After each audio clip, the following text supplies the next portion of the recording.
श्री इमरान प्रतापगढ़ी जी। धन्यवाद सभापति महोदय। हम ही को कातिल कहेगी दुनिया, हमारा ही कत्लेआम होगा। हम ही कुएं खोदते फिरेंगे, हम ही पे पानी हराम होगा। सभापति महोदय, सन 1947 में दिल्ली की जामा मस्जिद की तारीखी सीढ़ियों पर खड़े होकर के भारत रत्न मौलाना अबुल कलाम आजाद साहब ने कहा था कि मुसलमानों कहां जा रहे हो, यह है तुम्हारा मुल्क, यहां तुम्हारे आबाओ अजदाद की कब्रें हैं। उस वक्त मौलाना आजाद की ये सदाएं सुन करके लोगों ने अपने सरों की गठरियां उतार करके रख दी थी। आज उसी दिल्ली में मौजूद देश की संसद में एक बिल आया है जो हमसे उसी जामा मस्जिद की सीढ़ियों के सबूत मांगेगा, जो उन्हीं सीढ़ियों के पास अपनी कब्र में सोए हुए मौलाना आजाद को फिर से कब्र से सदा देनी पड़ेगी कि ये जो कब्र है वो मेरी कब्र है, ये किसी सरकार की जागीर नहीं है। सभापति महोदय, मैं जहां खड़ा हूं इसी संसद भवन के सामने सड़क के उस पार अपनी कब्र में सोए हुए भारत के पूर्व राष्ट्रपति फखरुद्दीन अली अहमद की कब्र है। शायद अब उस कब्र से भी सदाएं आए कि ये कब्र मेरी कब्र है, ये सरकार की जागीर नहीं है। सभापति महोदय, मैं वक्फ कानूनों में किए जा रहे संविधान विरोधी बदलावों के खिलाफ बोलने के लिए खड़ा हुआ हूं। संविधान का आर्टिकल 14 हो, 29 हो, 30 हो, चीख चीख कर कहता है कि देश में सब बराबर के हकदार हैं। आर्टिकल 26 कहता है कि सबको अपने अपने मजहबी कामों के लिए मंदिर, मस्जिद, गिरजाघर, गुरुद्वारों का निर्माण करने का हक है और उसका रखरखाव का भी हक है। लेकिन डॉक्टर बाबा साहब अंबेडकर के संविधान को हर दिन कुचलने वाली ये सरकार देश के मुसलमानों से नफरत में इतनी अंधी हो गई है कि खुलेआम देश की संसद में देश सरकार के माइनॉरिटी मिनिस्टर साहब और होम मिनिस्टर साहब झूठ बोलते हैं और देश को गुमराह करते हैं, झूठ शब्द असत्य बोलते हैं। सरकार ने इस बिल का नाम उम्मीद रखा है। मंत्री जी कल से इसे देश के मुसलमानों के लिए नई उम्मीद बता रहे हैं। नहीं मंत्री जी, न तो ये बिल मुसलमानों के लिए नई उम्मीद है और न ही उम्मीद की नई किरण। सभापति महोदय, भाजपा ने पूरे देश में वक्फ के नाम पर कई सारे झूठ फैलाए हैं। आइए आज उनकी सच्चाई पर बात करते हैं। वक्फ ट्रिब्यूनल को ऐसे बताया जाता है जैसे वक्फ ट्रिब्यूनल कोई मजहबी खाप पंचायत हो। सभापति महोदय, जबकि सच्चाई यह है कि वक्फ ट्रिब्यूनल भी तो सरकारी न्यायिक विभाग है जिसमें सरकार द्वारा नियुक्त जज होते हैं, जिसमें प्रशासनिक अधिकारी होते हैं, कहीं ऊपर से थोड़ी आ गए। सभापति महोदय, देश के गृह मंत्री जी ने इसी सदन में कहा कि वक्फ ट्रिब्यूनल के फैसले के खिलाफ कोई कोर्ट नहीं जा सकता, जबकि सच यह है कि वक्फ एक्ट 1995 की धारा 83(9) के तहत हाई कोर्ट वक्फ ट्रिब्यूनल के फैसले की न सिर्फ समीक्षा कर सकता है बल्कि उसे बदल भी सकता है। सच तो यह है कि वक्फ बोर्ड खुद अपनी जमीनों के लिए कई सारी कोर्ट में मुकदमे लड़ रहा है। सभापति महोदय, दिल्ली की जिन 123 संपत्तियों को लेकर कल माइनॉरिटी मिनिस्टर, होम मिनिस्टर साहब और अभी आदरणीय नेता सदन बात कर रहे थे, आइए उनकी सच्चाइयों पे भी बात करते हैं। 1911 में जब अंग्रेजी हुकूमत ने कोलकाता के बजाय दिल्ली को राजधानी बनाने का फैसला किया तो रायसीना हिल्स के चारों तरफ जो मुसलमानों की ढेर सारी जमीनें थी उनको एक्वायर किया गया और लुटियन को इसकी तामीर की जिम्मेदारी सौंपी गई। सेंट्रल विस्टा की तरह लुटियन जोन का मेगा प्लान तैयार हुआ, लेकिन उस वक्त के मुसलमानों ने उस वक्त की अंग्रेजी हुकूमत से अपनी इबादत गाहों को बचाने के लिए लड़ाई लड़ी। मामला ब्रिटिश गवर्नमेंट तक पहुंचा। तब यह तय हुआ कि वो जो धार्मिक स्थल हैं उन्हें जस का तस रहने दिया जाएगा। इंडिया गेट के बगल वाली मस्जिद हो, जाप्तागंज, सुनहरी बाग मस्जिद हो, पार्लियामेंट रोड वाली मस्जिद हो, ऐसी 123 संपत्तियों के मैनेजमेंट के लिए 1913 में मुसलमान वक्फ वैलिडेशन एक्ट बना और उसके बाद एक नया शहर बसाया गया जिसे लुटियंस जोन का नाम दिया गया। फिर 1943-45 के बीच एक और समझौता हुआ आजादी से पहले उसके तहत काफी सारी वक्फ जायदादों को सुन्नी मजलिस औकाफ बनाकर उसके अंडर किया गया ताकि उसकी देखरेख की जा सके। गृह मंत्री जी 2 दिन से सदन में जो बात कह रहे हैं वो दरअसल 123 संपत्तियां उसी सुन्नी मजलिस औकाफ के तहत आती है। सभापति महोदय, आजाद भारत आजाद हुआ। आजादी के बाद भारत में 1954 में वक्फ एक्ट लागू हुआ, जिसकी धारा 9 के तहत 1964 में केंद्रीय वक्फ काउंसिल का गठन हुआ। दिल्ली की वही 123 प्रॉपर्टीज को 1970 में सर्वे गजट करके गजट नोटिफाई किया गया। इसके निपटारे के लिए पूर्व प्रधानमंत्री इंदिरा जी के द्वारा 1974 में एक बर्नी कमेटी बनाई गई। बर्नी कमेटी ने 1976 में इन 123 संपत्तियों को दिल्ली वक्फ बोर्ड की संपत्ति होने की रिपोर्ट सौंपी। उस रिपोर्ट के आधार पर 1984 में कांग्रेस सरकार ने उन 123 प्रॉपर्टीज को दिल्ली वक्फ बोर्ड को सौंपने का फैसला किया, जिसके खिलाफ विश्व हिंदू परिषद कोर्ट गई। मामला 2011 तक पेंडिंग रहा। फिर 2011 में कोर्ट ने सरकार को आदेशित किया कि इसका निपटारा करो। तब 2013 में तत्कालीन यूपीए सरकार ने दिल्ली की उन्हीं 123 जायदादों को बर्नी कमेटी की सिफारिशों के मुताबिक वक्फ बोर्ड के हवाले किया।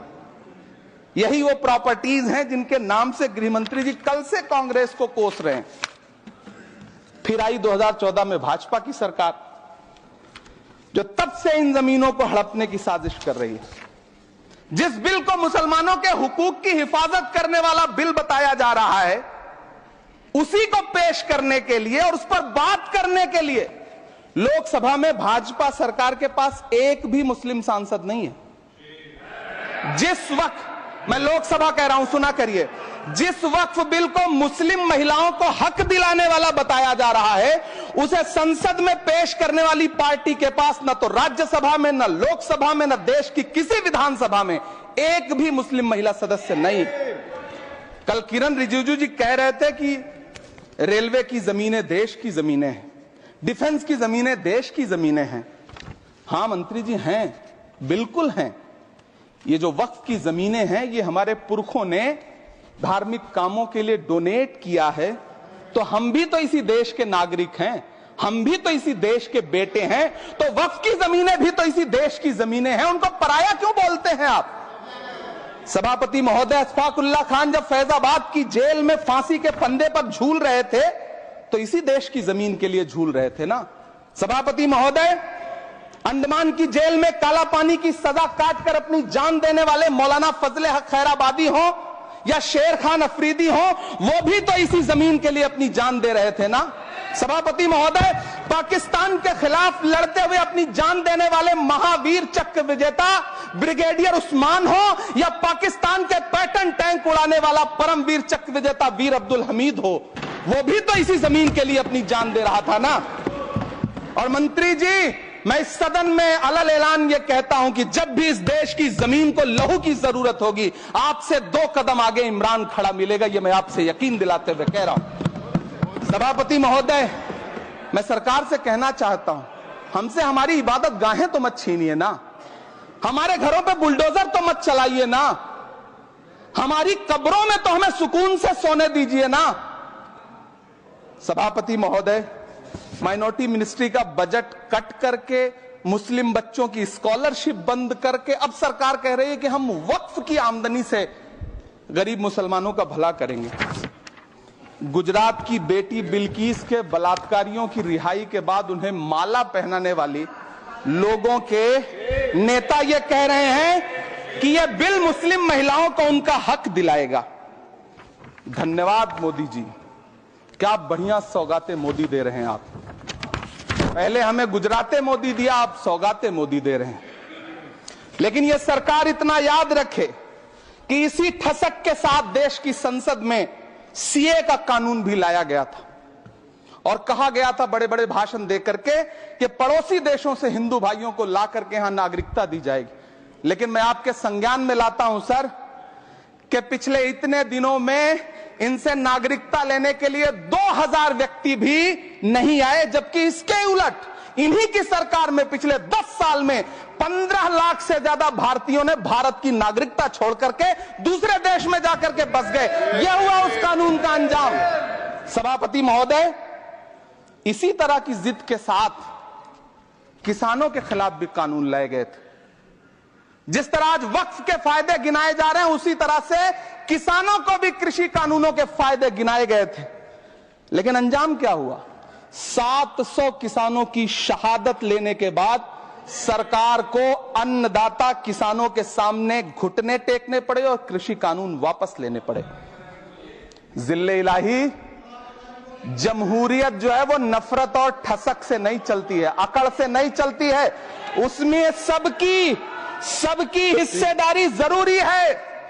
कल देश के माइनॉरिटी मिनिस्टर ने लोकसभा में खड़े होकर एक शेर सुनाया था कि मुझसे कोई बदगुमान न हो, तो मैं उन्हें एक शेर सुनाना चाहता हूं कि मैं आज जद पे हूं तो इतना खुशगुमान न हो, मैं आज जद पे हूं तो इतना खुशगुमान न हो, चराग सबके बुझेंगे हवा किसी की नहीं। नीतीश कुमार जी हो, चंद्रबाबू नायडू जी हो, चिराग पासवान जी हो, जयंत चौधरी जी हो, देवे गौड़ा जी हो, जीतन राम मांझी जी हो, सबको समझना पड़ेगा कि जब जंगल में आग लगती है तो न वो बरगद बचते हैं जो हवा को आंधी में तब्दील करते हैं, न वो बांस बचते हैं जो आपसी रगड़ से चिंगारी पैदा करते हैं। सभापति महोदय, जब देश को मनमोहन सिंह साहब जैसा काबिल प्रधानमंत्री मिलता है तो देश को आरटीआई जैसा एक्ट मिलता है, सेज जैसा एक्ट मिलता है, मनरेगा जैसा एक्ट मिलता है, लिबरलाइजेशन मिलता है, राइट टू एजुकेशन मिलता है, नेशनल फूड सिक्योरिटी एक्ट मिलता है।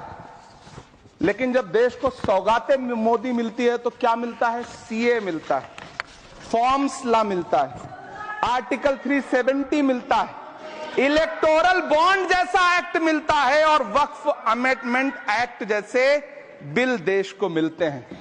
मुझे तो अपने हमवतन भाइयों से पूछना है कि आपको अपने बच्चों की तरक्की, खुशहाली और नौकरी की दरकार है या फिर मुसलमानों की दान की गई जमीनों को लूट कर धन्ना सेठों को देने की साजिश करने वाले कानून की?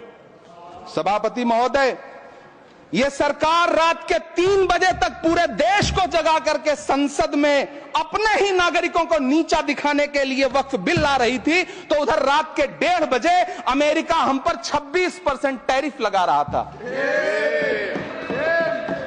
सरकार की प्राथमिकताएं देश को पता।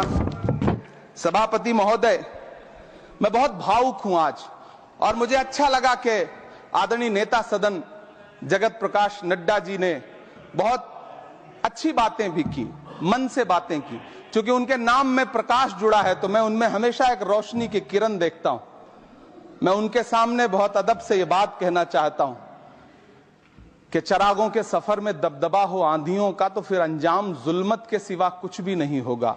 यह दुनिया नफरतों के आखिरी स्टेज पर है, इलाज इसका मोहब्बत के सिवा कुछ भी नहीं होगा। मैं भावुक हूं, मेरी पलकें गीली हैं। अगर देश की एक बहुत बड़ी आबादी को लगता है कि आप उसका भला करने के लिए नहीं बल्कि उनकी इबादतगाहों, उनकी कब्रिस्तानों, उनकी खानकाहों को बर्बाद करने का बिल ला रहे हैं, तो फिर आप अगर समझाने में नाकामयाब रहे हैं तो यह आपकी नाकामयाबी है। पहले समझाइए, उसके बाद कोई बिल लेकर के आइए, तब शायद हम आपका इतनी पुरजोर तरीके से विरोध ना करें। लेकिन सभापति महोदय, मैं अंत में सिर्फ इतना कहना चाहता हूं कि इस बिल में जो भी पॉइंट्स दिए गए हैं, बॉम्सी पोर्टल देख लीजिए, सरकार का झूठ आपको पकड़ में आ जाएगा। हम डरे नहीं हैं, हम सिर्फ सरकार से अपील कर रहे हैं कि हमें अपना समझिए। हम आपके अपने हैं, इस देश के नागरिक हैं और आप ताकत में हैं। संख्या बल के आधार पर बिल हो सकता है आप पास करा लें, लेकिन आपको यह बात समझनी पड़ेगी कि हम तो वो तारीख हैं, जहनों में रहना है जिसे, कागजी पुर्जे नहीं जो फाड़ डाले जाएंगे। जिस जमीन पर मैं खड़ा हूं ये मेरी पहचान है। आप आंधी हैं तो क्या मुझको उड़ा ले जाएंगे? आपको यह बात समझनी पड़ेगी। आपको अगर इतना विपक्ष की तरफ से पहले जेपीसी में इतने सारे पॉइंट्स आए और उसके बाद कल से लोकसभा में और राज्यसभा में सुझाव आप सुनने को तैयार नहीं है, लोगों की शंका को दूर करने के बारे में आप बिल्कुल सोच नहीं रहे, बस आप कह रहे हैं यह बिल उम्मीद की नई किरण है। नहीं साहब, इसे भले किरण जी लेके आए हैं, लेकिन ये उम्मीद की नहीं बल्कि नाउम्मीदी की किरण है। और इस देश की एक बहुत बड़ी आबादी इस बात से खदशे में है, शक में है कि आप सीधे उनकी जमीनों को लूट करके धन्ना सेठों को बेचना चाहते हैं। मेरी अब भी आपसे अपील है कि इस बिल को वापस लीजिए। यह बिल कहीं से आपके अपने नागरिकों के लिए अच्छा नहीं है। यह बिल सिर्फ इस देश के मुसलमानों को नीचा दिखाने का और अपने एक ऐसे मतदाता वर्ग को खुश करने का बिल है जिनको इस बिल के पास हो जाने से कुछ मिलेगा भी नहीं। लेकिन आप एक नैरेटिव देना चाहते हैं, एक मैसेज देना चाहते हैं। मेरी आपसे अपील है कि कृपया ये जो सबका साथ सबका विकास का नारा है, इस नारे को रत्ती भर तो चरित्रार्थ कर दीजिए। बहुत बहुत धन्यवाद।